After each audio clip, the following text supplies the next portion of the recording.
नमस्कार दोस्तों, डेट है आज की 3 मई 2021 और स्वागत है आपका एडिटोरियल डिस्कशन में।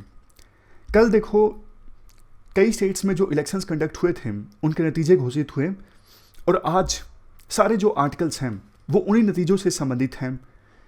कौन सी पॉलिटिकल पार्टी कितनी सीट से इलेक्शन जीती, किस राज्य में, क्यों जीती, क्या फैक्टर्स हैं, ये हमारे एग्ज़ाम के लिए इम्पोर्टेंट नहीं हैं। हम आज 3 इश्यूज डिस्कस करेंगे। सबसे पहले इशू डिस्कस करेंगे इंडिया चाइना वाटर रिलेशंस। दूसरे नंबर पे इशू हम डिस्कस करेंगे क्या ओपिनियन पोल्स को और एग्जिट पोल्स को बैन कर देना चाहिए इंडिया में। तीसरा इशू हम डिस्कस करेंगे नेपाल के आइसोलेशन से संबंधित अलग अलग न्यूज़पेपर्स और मैगजीन्स के ये आर्टिकल्स हैं, इश्यूज हैं जो हम डिटेल से डिस्कस करेंगे। चलिए डिस्कशन स्टार्ट करते हैं। First important article India China water relations से संबंधित है। आप जीएस पेपर 2 के इस टॉपिक से आर्टिकल को कनेक्ट कर सकते हो। क्या कंटेस्ट है? देखो, हाल ही में ऐसी खबरें आई कि चाइना ब्रह्मपुत्र रिवर के ऊपर run of the river dam establish कर रहा है। बिल्कुल स्पेसिफिकली बात करें, एक रिवर है यारलंग जैंगबो जो ब्रह्मपुत्र की ट्रिब्यूटरी है। ब्रह्मपुत्र को चाइना में सियांग के नाम से जाना जाता है। तो ब्रह्मपुत्र की इस ट्रिब्यूटरी पर जिसका नाम है Yarlung Zangbo, China run of the river dam establish कर रहा है। अब आपके मन में पहले क्वेश्चन तो यही आया होगा, ये run of the river dam कौन सा डैम होता है? देखो, run of the river dam में जो रिवर का नेचुरल फ्लो होता है, रिवर में पानी का जो नेचुरल फ्लो होता है उसका इस्तेमाल किया जाता है इलेक्ट्रिसिटी जनरेट करने के लिए। और या तो बहुत ही कम पानी स्टोर करके रखा जाता है या फिर बिल्कुल ही पानी स्टोर करके रखा ही नहीं जाता। तो अगर यूपीएससी प्री में भी पूछ ले कि run of the river project कौन सा होता है, वो प्रोजेक्ट जिसमें रिवर में पानी के नेचुरल फ्लो का इस्तेमाल किया जाता है बिजली जनरेट करने के लिए, उस प्रोजेक्ट को कहा जाता है run of the river project. Run of the river project में या तो पानी बिल्कुल ही स्टोर करके नहीं रखा जाता या फिर बहुत ही कम पानी स्टोर करके रखा जाता है। तो देखो, इस घटना के बाद चाइना का तो स्टैंड ये रहा कि चिंता की कोई बात नहीं है, हमारा कम्युनिकेशन चल रहा है इस मामले में इंडिया के साथ और बांग्लादेश के साथ, क्योंकि ब्रह्मपुत्र रिवर जो है वो अंत में बांग्लादेश में भी एंटर करती है। लेकिन इंडिया ने इसके जवाब में ये कहा, हम इन डेवलपमेंट्स को क्लोजली मॉनिटर कर रहे हैं। तो अब देखो, ये तो हमने बात की कंटेक्स्ट की, अब बड़े स्तर पर डिस्कस कर लेते हैं India China water relations. Basics की बात हम पहले करते हैं। आप एक क्वेश्चन का आंसर दीजिए।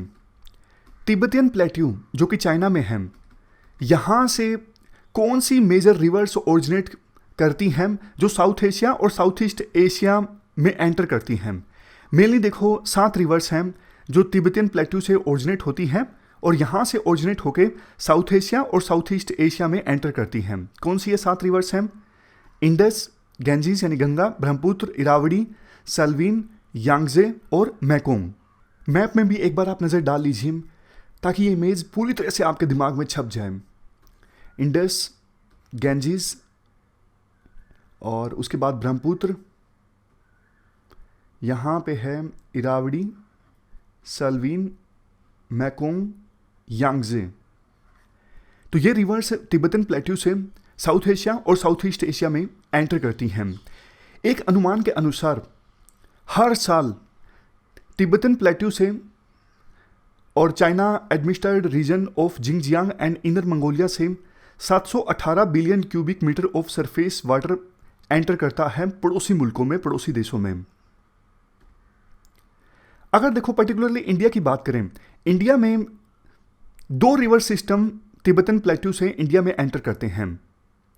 एक तो Brahmaputra river system eastern side में और दूसरा इंडस रिवर सिस्टम। अब इनकी ट्रिब्यूटरीज अलग से हैं लेकिन उनको अलग से कैटेगराइज नहीं किया गया है, 2 ही रिवर सिस्टम में कैटेगराइज कर दिया गया है, ब्रह्मपुत्र रिवर सिस्टम और इंडस रिवर सिस्टम। अभी फिलहाल अगर देखो मैकेनिज्म की हम बात करें कि इंडिया और चाइना के बीच वाटर रिलेशंस कैसे हैं, कैसे कोऑपरेशन होता है वाटर रिलेशंस को लेके, कोई देखो इंस्टीट्यूशनलाइज्ड मैकेनिज्म तो नहीं है कि हाँ हर साल दोनों देशों के वाटर मिनिस्टर्स की मीटिंग होगी या फिर स्पेशल एनवॉयज की मीटिंग होगी वाटर रिलेशंस को टैकल करने को लेके।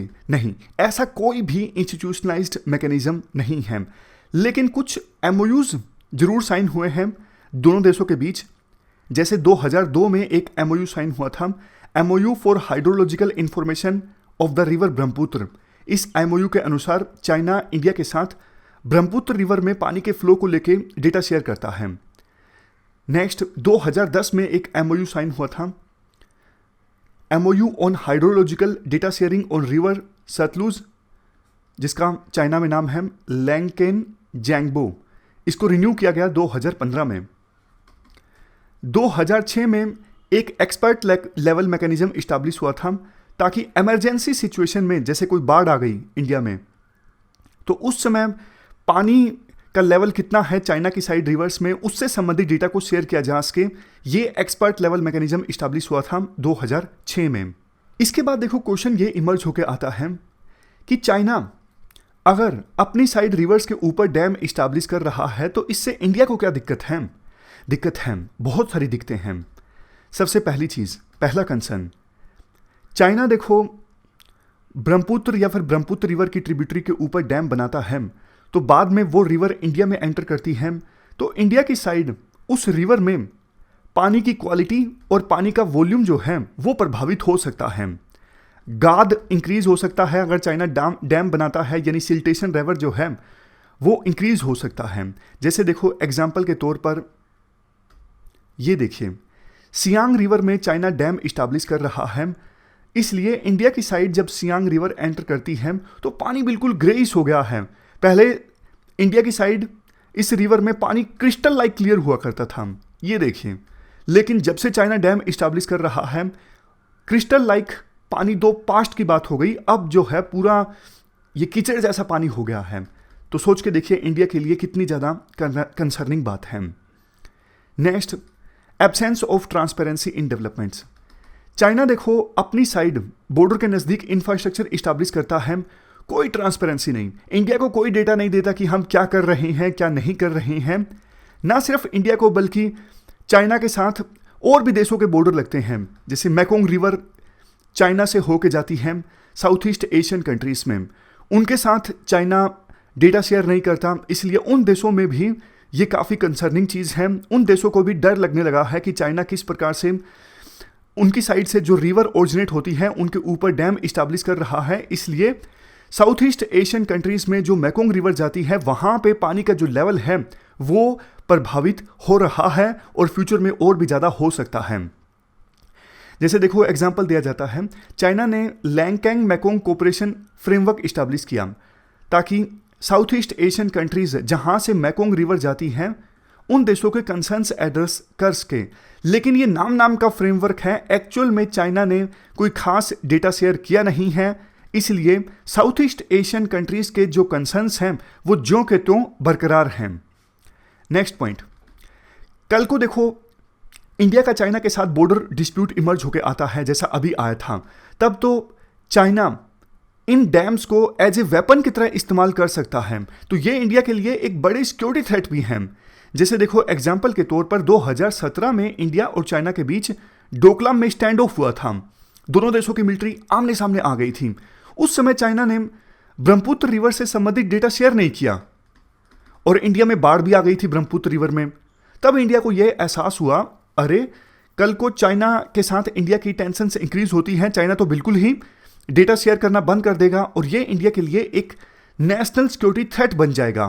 तो ये जो चीज़ है ना, ये इंडिया के लिए नेशनल सिक्योरिटी इम्प्लीकेशन भी रखता है कि चाइना जब मर्जी चाहे डेटा शेयर करे, जब मर्जी चाहे डेटा शेयर ना करे। इससे तो देखो इंडिया में बहुत सारे लोगों का जनजीवन प्रभावित हो सकता है ना। कल को चाइना अगर डेटा शेयर ना करे और रिवर में बाढ़ आ जाए बहुत ज़्यादा चाइना में डैम एक्टिविटीज़ की वजह से, तो देखो इंडिया से जब वो रिवर गुजरेगी, फॉर एग्जांपल ब्रह्मपुत्र, आसपास के लोगों का जनजीवन प्रभावित होगा, उस ब्रह्मपुत्र रिवर में बाढ़ आती है। तो इसीलिए फिर से रिपीट कर रहा हूँ कि ये नेशनल सिक्योरिटी इम्प्लीकेशन रखता है इंडिया के लिए। नेक्स्ट है इन्वायरमेंटल इम्पैक्ट।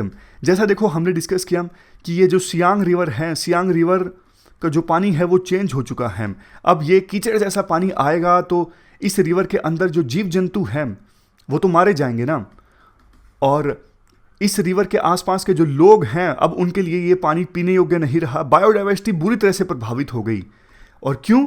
चाइना की डैम एक्टिविटीज़ के कारण, तो देखो चाइना जो अपनी साइड इन रिवर्स पे डैम्स इस्टेब्लिश कर रहा है, इससे इन्वायरमेंटल इम्पैक्ट काफ़ी गंभीर पड़ रहा है, बायोडाइवर्सिटी को बहुत ज़्यादा नुकसान पहुंच रहा है, और रीजन का इसकी वजह से मानसूनल पैटर्न जो है वो भी चेंज हो सकता है। नेक्स्ट पॉइंट, इवन चाइना देखो डैम से इस्टेब्लिश करने के लिए छोटे छोटे न्यूक्लियर एक्सप्लोजन करता है। रीजन ऑलरेडी काफ़ी ज़्यादा फ्रेजाइल है, कमज़ोर है। अगर हम इको सेंसिटिविटी की दृष्टिकोण से देखें तो फिर चाइना के द्वारा ये छोटे छोटे न्यूक्लियर एक्सप्लोजन्स करना, इससे इस रीजन की स्टेबिलिटी पे और ज़्यादा इम्पैक्ट पड़ेगा और फ्यूचर में और ज़्यादा भूकंप भी आ सकते हैं। और रेडियो एक्टिव फॉल आउट तो देखो है ही, न्यूक्लियर एक्सप्लोजन अगर होगा तो रेडियो एक्टिविटी इमर्ज होगी और इससे आसपास के रीजन्स पर बहुत बुरा प्रभाव पड़ेगा। इवन वाटर क्वालिटी जो है रिवर्स में वो भी खराब हो सकती है न्यूक्लियर एक्सप्लोजन्स की वजह से।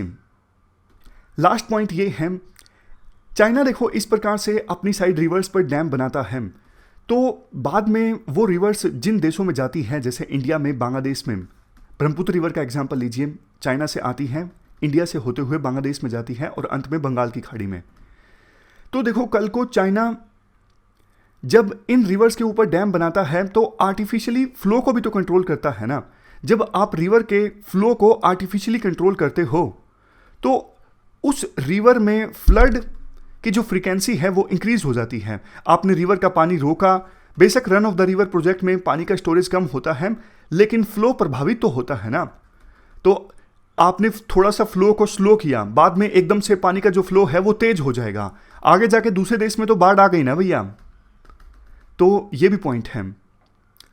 ये हमने पॉइंट्स डिस्कस किए कि चाइना की डैम एक्टिविटी से इंडिया को क्या कंसर्न्स हैं। अब बात करते हैं कि इंडिया को क्या स्टेप्स उठाने चाहिए।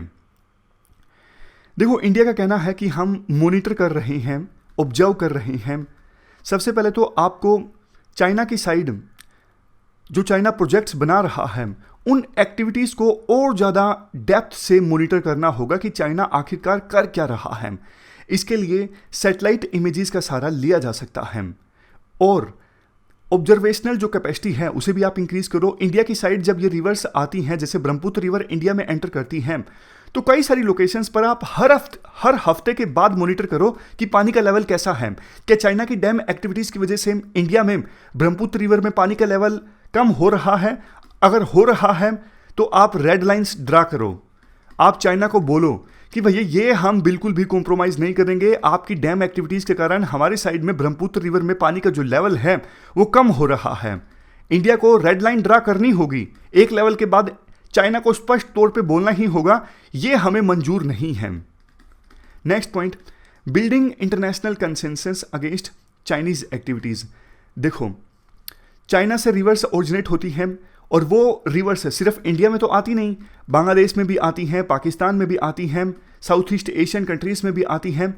तो इंडिया को इन देशों के साथ मिल के काम करना चाहिए ताकि चाइना पे और ज़्यादा प्रेशर डाला जा सके। इंडिया की वैसे जो इमेज है अपर रिपेरियन स्टेट के तौर पे, क्योंकि इंडिया से भी रिवर्स होती हुई कई दूसरे देशों में जाती है ना, जैसे इंडस इंडिया से होती हुई पाकिस्तान में एंटर करती है, ब्रह्मपुत्र चाइना से होती हुई इंडिया में आती है और उसके बाद बांग्लादेश में एंटर करती है। तो इंडिया भी कई देशों के लिए अपर रिपेरियन स्टेट है, लेकिन इंडिया की इमेज अच्छी है।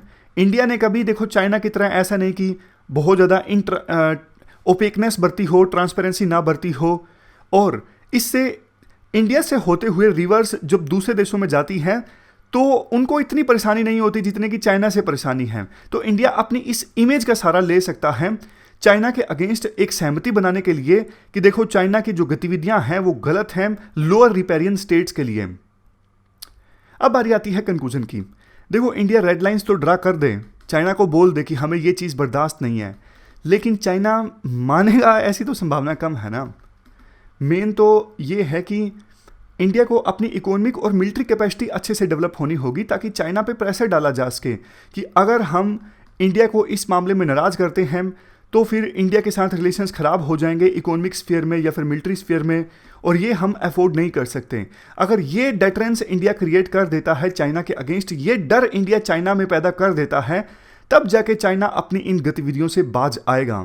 बट नियर फ्यूचर में ऐसी संभावना कम ही है, क्योंकि पावर गैप जो है इंडिया और चाइना के बीच में काफ़ी ज़्यादा है। चाइना इंडिया के कंपैरिजन में काफ़ी पावरफुल कंट्री है। फिलहाल ये एक कड़वी सच्चाई है, आप इसे मानिए या फिर ना मानिए, लेकिन ये एक बिटर रियलिटी है, कड़वी सच्चाई है।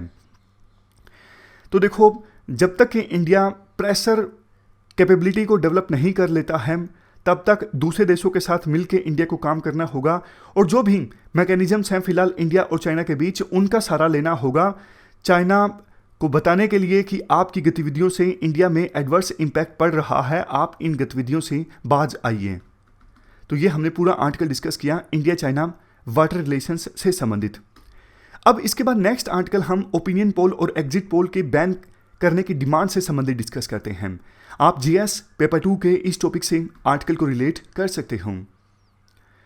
देखो, जब पश्चिम बंगाल में 8 फेज के इलेक्शंस खत्म हो गए तो वेरियस जो एजेंसीज हैं उन्होंने ये एग्जिट पोल डिक्लेयर किए। उन्होंने बताया कि पश्चिम बंगाल में इलेक्शंस के रिजल्ट ये रह सकते हैं, लेकिन अंत में 200 से ज़्यादा सीट्स आई तृणमूल कांग्रेस को यानी ममता बनर्जी की पार्टी को, और बीजेपी को 70s में कुछ सीट्स आई, शायद 76 हैं, और टीएमसी को यानी तृणमूल कांग्रेस को एक्चुअल में कितनी सीट्स हासिल हुई, 216 के आसपास। तो उस हिसाब से देखें तो ये सारे जो एजेंसीज के एग्जिट पोल थे वो गलत साबित हुए। तो इसलिए एक बार फिर से कुछ एक्सपर्ट्स मांग उठाने लगे हैं कि एग्जिट पोल्स को और इसके अलावा ओपिनियन पोल्स को क्या बैन कर दिया जाए। पहले तो वैसे आप ये बता दीजिए कि एग्जिट पोल और ओपिनियन पोल में डिफरेंस क्या है। देखो, ओपिनियन पोल कंडक्ट होते हैं वोटिंग से पहले। वोटिंग से पहले वोटर्स के बिहेवियर के बारे में पता लगाने के लिए ओपिनियन पोल कंडक्ट होते हैं। ओपिनियन पोल का दायरा बड़ा होता है। जब ओपिनियन पोल एजेंसीज कंडक्ट करती हैं ना, तो वोटर से काफ़ी क्वेश्चंस भी पूछती हैं कि आपका इन इश्यूज़ के बारे में क्या राय है, किन इश्यूज़ को लेके आप वोट दोगे, कौन से लीडर को आप पसंद करते हो। ये सारे क्वेश्चंस भी पूछे जाते हैं ओपिनियन पोल्स में। आप कौन से लीडर को कितना पसंद करते हो, सबसे ज़्यादा कौन से लीडर को पसंद करते हो। जबकि एग्जिट पोल कंडक्ट होते हैं वोटिंग होने के बाद। ओपिनियन पोल वोटिंग से पहले, एग्जिट पोल वोटिंग के बाद। एग्जिट पोल में मेनली फोकस इलेक्शन की आउटकम पर ही होता है, अंदाज़ा लगाया जाता है कि इलेक्शन रिजल्ट क्या रह सकता है। जबकि ओपिनियन पोल में काफ़ी सारे इश्यूज़ पर वोटर्स की राय पूछी जाती है। ये फ़र्क है दोनों के बीच में, एग्जिट पोल वोटिंग के बाद और ओपिनियन पोल वोटिंग से पहले। देखो, representation of the people act 1951 के सेक्शन 126A में ये कहा गया है, अगर वोटिंग देखो कई फेसेस में होती है या फिर सिंगल फेस में भी होती है, तो आखिरी जो फेस है उसकी वोटिंग खत्म होने के आधे घंटे से पहले आप एग्जिट पोल अनाउंस नहीं कर सकते। जैसे मान लीजिए पश्चिम बंगाल में 29 तारीख को आखिरी फेस की वोटिंग थी, तो वोटिंग मान लीजिए खत्म हुई 5 बजे, तो 5 बजे वोटिंग खत्म हुई और उसके आधे घंटे से पहले एग्जिट पोल अनाउंस नहीं किया जा सकता। इवन देखो, 5 राज्यों में इलेक्शन थे, पश्चिम बंगाल में 8 फेस में थे और कहीं कहीं पर तो सिंगल फेस में थे। वहां पे वोटिंग खत्म हो चुकी थी, लेकिन पश्चिम बंगाल में वोटिंग खत्म नहीं हुई थी, इसलिए वेट किया गया। इवन तमिलनाडु और असम के एग्जिट पोल भी नहीं अनाउंस किए गए क्योंकि पश्चिम बंगाल में वोटिंग चल रही थी। तो अलग अलग राज्यों में जब इलेक्शन होता है ना, तब भी किसी भी राज्य में अगर वोटिंग बाकी है तो आखिरी फेज की जो वोटिंग है वो खत्म होने के आधे घंटे बाद ही एग्जिट पोल अनाउंस किए जा सकते हैं, इससे पहले नहीं किए जा सकते। और ओपिनियन पोल के बारे में वैसे रिप्रेजेंटेशन ऑफ पीपल एक्ट 1951 में कुछ भी नहीं बोला गया है।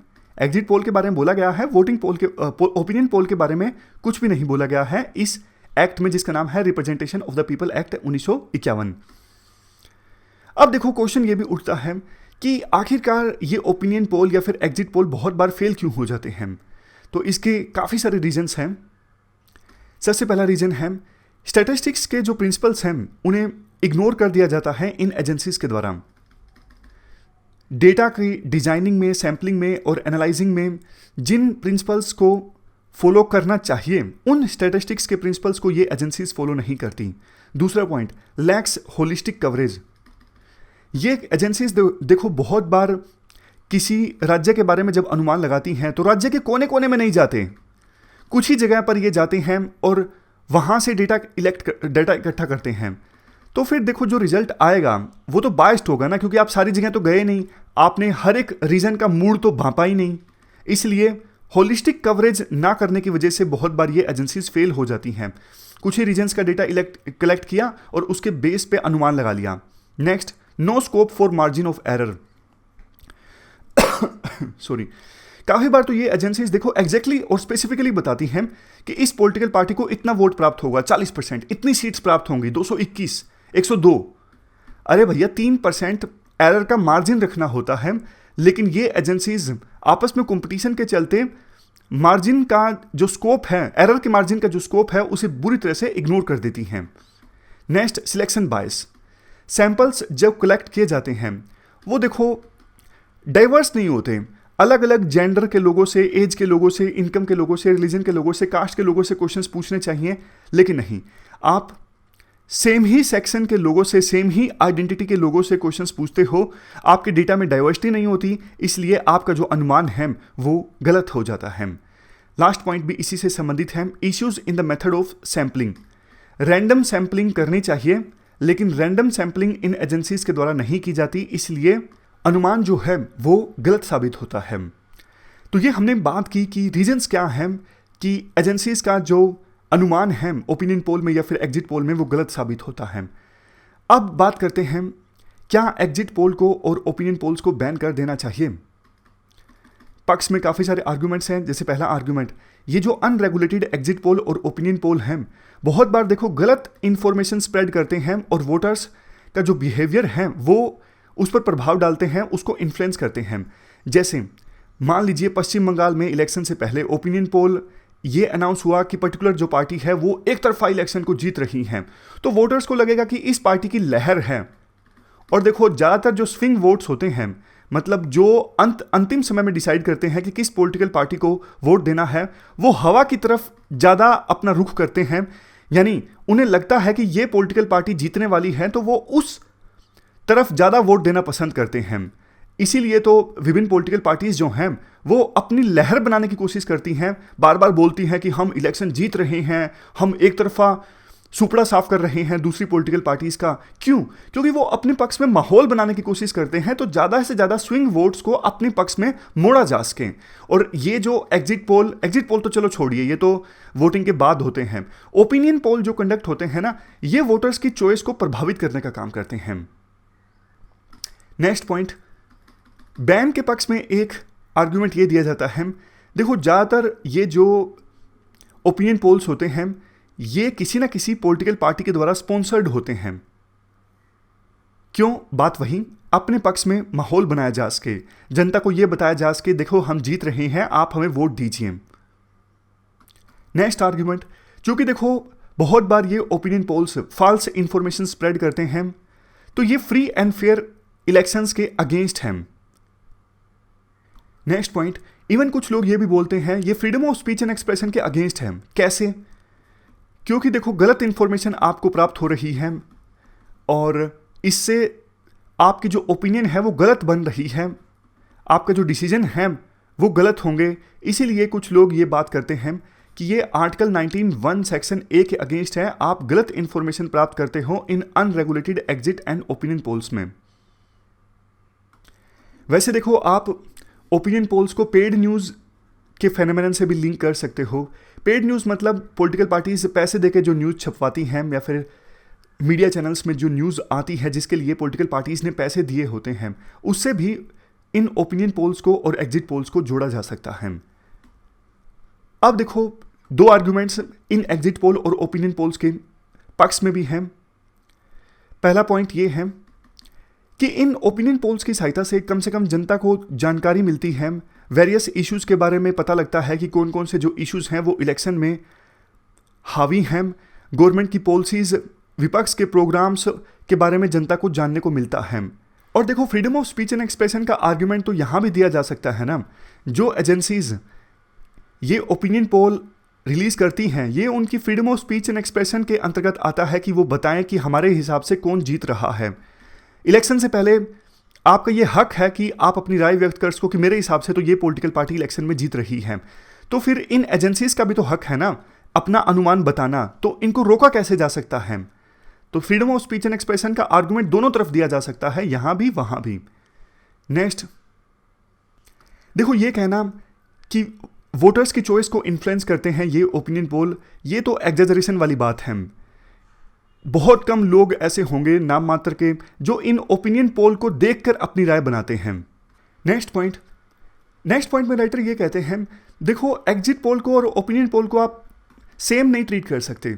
एग्जिट पोल को लेकर तो शिकायतें बहुत कम रहती हैं कि वोटिंग हो ही चुकी है, अब एजेंसीज गलत अनुमान लगाएं सही अनुमान लगाएं, 2-3 दिन में तो वैसे ही रिजल्ट आ ही जाता है। तो एग्जिट पोल को लेकर तो कोई खास शिकायत होनी भी नहीं चाहिए। हाँ, ओपिनियन पोल को लेकर थोड़ा रेगुलेशन हो सकता है कि ओपिनियन पोल जब कंडक्ट करे वेरियस एजेंसीज तो प्रॉपर अपना मैकेनिज्म बताएं वो कैसे उन्होंने डेटा लिया है, कितने लोगों की सैम्पलिंग ली है, कहाँ कहाँ पर वो गए हैं, किस किस रीजन में, कितनी कंस्टिट्यूएंसीज में वो गए हैं, ताकि पता लग सके जनता को भी कि जिस मेथडोलॉजी के हिसाब से ओपिनियन पोल कंडक्ट किया गया है वो मेथडोलॉजी कितनी ज़्यादा स्ट्रोंग है। मतलब ओपिनियन पोल्स को रेगुलेट किया जा सकता है अच्छे से, बिना बजाय इसके कि इसको बैन किया जाए। इंटरनेशनल प्रैक्टिसेस की बात करें, 16 यूरोपियन यूनियन कंट्रीज एक टाइम फ्रेम के अंदर ओपिनियन पोल को बैन कर देती हैं, और वो टाइम फ्रेम देखो इन देशों में अलग अलग है। किसी देश में वोटिंग से 24 घंटे पहले ओपिनियन पोल बैन है, किसी देश में वोटिंग से 1 महीने पहले ओपिनियन पोल बैन है। फ्रांस में वोटिंग डे से 24 घंटे से पहले ओपिनियन पोल कंडक्ट नहीं हो सकता। मान लीजिए आज 3 तारीख को वोटिंग है तो 2 तारीख से पहले ही ओपिनियन पोल कंडक्ट हो सकते हैं, 2 तारीख को कोई ओपिनियन पोल कंडक्ट नहीं हो सकता, यानी 24 घंटे पहले ओपिनियन पोल बैन। यूके में कोई रिस्ट्रिक्शंस नहीं है ओपिनियन पोल के रिजल्ट्स के पब्लिश करने पर, लेकिन जैसी रिस्ट्रिक्शंस एग्जिट पोल के कंडक्ट करने को लेके हैं वैसी रिस्ट्रिक्शंस यूके में भी हैं एग्जिट पोल्स के कंडक्ट करने को लेके, कि आखिरी फेज की वोटिंग हो जाए उसके आधे घंटे बाद ही एग्जिट पोल्स के नतीजे पब्लिश किए जा सकते हैं। यूएस ओपिनियन पोल्स को अलाउ करता है किसी भी समय। अब लास्ट में वे अहेड की बात करते हैं। वे अहेड पहले ही हमने डिस्कस कर लिया कि अगर देखो कोई ओपिनियन पोल नेशनल मूड को बताता है तो उसे बेसिक जानकारी देनी होगी कि हमारी मेथडोलॉजी ये है, हमारे सैंपल का साइज इतना है, सोशियो इकोनॉमिक प्रोफाइल कैसी है, मतलब जिनसे हमने क्वेश्चंस पूछा उनकी सोशियो इकोनॉमिक प्रोफाइल कैसी है, और कैसे डेटा कलेक्ट किया गया, क्वेश्चन पूछे गए, इंटरव्यू लिया गया या फिर फ़ोन की सहायता से। ट्रांसपेरेंसी आनी चाहिए। इवन जब भी कोई एजेंसी ये ओपिनियन पोल कंडक्ट करे तो उसे अपना ट्रैक रिकॉर्ड भी बताना चाहिए कि पास्ट में हमारा ट्रैक रिकॉर्ड कैसा है, कब कब हमने ओपिनियन पोल कंडक्ट किया, और फाइनली जब इलेक्शन का रिजल्ट आया तो फिर क्या नतीजे सामने आए। इस प्रकार से अगर ये एजेंसीज अपना ट्रैक रिकॉर्ड अनाउंस करेंगी तो जनता भी प्रॉपरली पता लगा सकेगी कि ये एजेंसी कितनी ज़्यादा ऑथेंटिक है। तो ये हमने पूरा आर्टिकल डिस्कस किया ओपिनियन पोल्स और एग्जिट पोल्स को बैन करने की डिमांड से संबंधित। चलते हैं आगे। नेक्स्ट आर्टिकल नेपाल के आइसोलेशन से संबंधित है। आप जीएस पेपर 2 के इस टॉपिक से आर्टिकल को रिलेट कर सकते हो। देखो, नेपाल की पॉलिटिक्स में बहुत ज़्यादा अनप्रेडिक्टेबिलिटी और बहुत ज़्यादा अनसर्टेनिटी रहती है। नेपाल के अभी वर्किंग प्राइम मिनिस्टर हैं केपीएस ओली। उन्होंने पार्लियामेंट को डिसॉल्व कर दिया था, लेकिन पता नहीं अगले जो इलेक्शंस हैं वो कब कंडक्ट होंगे, या फिर इससे पहले और भी कुछ हो जाए नेपाल की पॉलिटिक्स में, तो कुछ कहा नहीं जा सकता। देखो, नेपाल एक ऐसा देश है जिस पे क्लाइमेट चेंज का बहुत बुरा असर हो सकता है। 2015 में नेपाल में भूकंप आया था जिससे बहुत ज़्यादा नुकसान पहुंचा था। फॉरेस्ट फायर्स नेपाल में देखने को मिलती हैं, एयर क्वालिटी काफ़ी ख़राब हो गई है, फ्रेश वाटर की सप्लाई काफ़ी ज़्यादा कम है। ये कुछ ऐसे एग्जाम्पल्स हैं जहाँ पर नेपाल को इंटरनेशनल एड की आवश्यकता है, बट नेपाल है कि क्लाइमेट चेंज इशू को सीरियस नहीं ले रहा है। हाल ही में रायसेना डायलॉग ऑर्गेनाइज हुआ न्यू दिल्ली में, नेपाल ने इसमें हिस्सा नहीं लिया। वो फोरम मीट ऑर्गेनाइज हुई चाइना में, नेपाल ने इस फोरम में हिस्सा नहीं लिया। एमसीसी एक यूएसए का इनिशिएटिव है, मिलेनियम चैलेंज कोऑपरेशन। ये देखो, यूएसए की एक फॉरेन एड एजेंसी है मिलेनियम चैलेंज कोऑपरेशन। ये गलत है, यहाँ पे कोऑपरेशन आएगा, कॉरपोरेशन आएगा, कोऑपरेशन नहीं आएगा, कॉरपोरेशन। तो ये यूएसए की जो फॉरेन एड एजेंसी है, ये दूसरे देशों की मदद करती है affordable green transportation, electricity, regional security, peace, इन सब मामलों में। तो इसकी मदद लेने से नेपाल ने इनकार कर दिया। नेपाल ने चाइना की बात मानी क्योंकि चाइना यूएसए के इस इनिशिएटिव को मिलिट्री इनिशिएटिव बताता है। तो इस वजह से नेपाल ने ज़्यादा इंटरेस्ट दिखाया नहीं यूएसए के इस इनिशिएटिव में। और यूएसए के द्वारा अभी जो क्लाइमेट समिट होस्ट किया गया था उसमें भी नेपाल ने हिस्सा नहीं लिया। तो एक प्रकार से नेपाल ऐसे बिहेव कर रहा है जैसे नेपाल का फॉरेन इश्यूज़ में इंटरेस्ट ही ख़त्म हो गया है। मतलब अभी जो नेपाल के कार्यकारी प्रधानमंत्री हैं या फिर बड़े अधिकारी हैं, मिनिस्टर्स हैं, उनका ध्यान डोमेस्टिक पॉलिटिक्स में ज़्यादा है और फॉरेन इश्यूज़ पर बहुत ज़्यादा कम है। केपीएस ओली के कार्यकाल में नेपाल जो है वो चाइना की तरफ ज़्यादा इंक्लाइंड हो गया। लेकिन देखो, नेपाल इवन चाइना की एक्सपेक्टेशंस को भी पूरा नहीं कर पा रहा है। चाइना के प्रीमियर शी चिनफिंग नेपाल की यात्रा पर आए थे 2019 में। उस समय चाइना को उम्मीद थी कि नेपाल के साथ एक एक्स्ट्राडिशन ट्रीटी साइन होगी। बहुत सारे ऐसे लोग जो तिब्बत के लिए अलग से देश की मांग करते हैं वो नेपाल में आ जाते हैं, और अगर नेपाल और चाइना के बीच में एक्स्ट्राडिशन ट्रीटी साइन होती तो उन लोगों को नेपाल को चाइना को सौंपना पड़ता। ऐसे लोगों पर लगाम लगा पाता चाइना, लेकिन नेपाल ने प्रेशर के चलते ये एक्स्ट्राडिशन ट्रीटी चाइना के साथ नहीं साइन की। तो इसलिए चाइना की जो एक्सपेक्टेशंस हैं वो भी नेपाल पूरी नहीं कर पा रहा है। और इंडिया जो नेपाल का सुख दुख का साथी है, जिसके साथ नेपाल के बहुत स्ट्रॉन्ग कल्चरल रिलेशंस हैं, कितना ही भला इंडिया नेपाल का कर ले, लेकिन नेपाल की जो पॉलिटिक्स हैं उसमें इंडिया के खिलाफ नफरत देखने को मिलती है। मतलब एक पॉलिटिकल पार्टी दूसरी पॉलिटिकल पार्टी के खिलाफ आरोप लगाती है कि आप इंडिया के इशारे पर काम कर रहे हो, तो एंटी इंडिया जो हेट्रेड है उसको बुनाया जाता है कई सारी पॉलिटिकल पार्टीज के द्वारा वोट हासिल करने के लिए। जैसे देखो, एग्जाम्पल के तौर पर एक तरफ जहां इंडिया कोविड-19 से संबंधित मदद नेपाल की कर रहा था, दूसरी तरफ नेपाल के प्रधानमंत्री ओली ने बॉर्डर डिस्प्यूट को रेज करना सही समझा वोट हासिल करने के लिए, अपनी पोजीशन बचाने के लिए। सॉरी, वो चाहते तो देखो इस इशू को डिप्लोमेटिक चैनल्स की सहायता से भी टैकल कर सकते थे, लेकिन नहीं, अपनी पोजीशन नेपाल की पॉलिटिक्स में बचाने के लिए उन्होंने इस इशू को पब्लिकली रेज किया और रिलेशंस इंडिया और नेपाल के बीच और ज़्यादा खराब हो गए। लास्ट में देखो, आर्टिकल में ये कहा जाता है, नेपाल में देखो पर्सनल और पार्टी इंटरेस्ट को वेरियस लीडर्स ज़्यादा तवज्जो दे रहे हैं over the national interest. National interest को इतना तवज्जो नहीं दी जा रही है। अगर नेशनल इंटरेस्ट को तवज्जो दी जाती तो फिर इंडिया के साथ रिलेशंस ख़राब करके नेपाल चाइना के सामने घुटने नहीं टेकता, चाइना की तरफ ज़्यादा इंक्लाइन नहीं होता, क्योंकि ज़्यादा लेना देना नेपाल को इंडिया से है ना कि चाइना से। ज्योग्राफिकल सिचुएशन ऐसे हैं, चाइना चाह के भी नेपाल की बहुत ज़्यादा मदद नहीं कर सकता। लेकिन वही बात, पॉलिटिक्स नेपाल में ज़्यादा मैटर करती है वेरियस पॉलिटिकल लीडर्स के लिए, और नेशनल इंटरेस्ट कम मैटर करते हैं। इसलिए देखो, नेपाल की जो जनता है उन्हें अपनी डेस्टिनी खुद से निर्धारित करने के लिए अब एक्टिव होना होगा, ताकि नेपाल के वेरियस लीडर्स को प्रेशराइज किया जा सके कि वो नेपाल के हित में फैसले लें, ना कि अपने हित में। ये पूरा आर्टिकल हमने डिस्कस किया नेपाल से संबंधित। ये थी हमारी आज की डिस्कशन। आज हमने 3 इश्यूज डिटेल से डिस्कस किए। Thank you very much for discussion.